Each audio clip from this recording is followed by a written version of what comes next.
دل کی بیماریوں سے شفا اور سارے جسم کی بیماریوں سے شفا، دونوں چیزیں۔ دل کی بیماریاں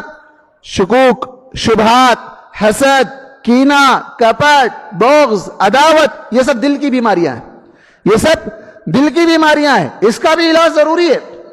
دل کا علاج جیسے ضروری ہے، ہارٹ اسپیشلسٹ کے پاس جانا ضروری ہے، وہ ہارٹ کی ظاہری حیثیت سے علاج کر سکتا ہے۔ زیادہ سے زیادہ اس کا اوپن ہارٹ سرجری کرے گا یا ہارٹ چینج کر دے گا، اس کی جگہ ریپلیسمنٹ میں دوسرا ہارٹ لگا دے گا۔ لیکن وہ دل کے اندر جو اندرونی بیماریاں ہیں،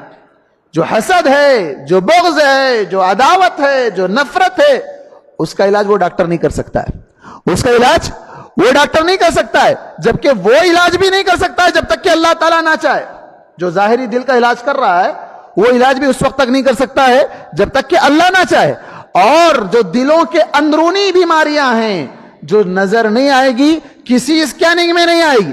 کوئی بھی اسکیننگ کرا لو وہ اسکیننگ میں نہیں آئے گی، وہ انسان کے زبان سے ظاہر ہوگی، وہ انسان کے زبان سے ظاہر ہو جائے گی کہ اس کے دل میں کتنا بغض ہے، کتنی عداوت ہے، کتنا حسد ہے، کتنی نفرت ہے، کتنی دشمنی ہے، سب اس کے زبان سے، وہ اسکیننگ زبان ہے جو زبان ظاہر کر دے گی کہ یہ کتنا زیادہ دل میں حسد بھرا ہوا ہے،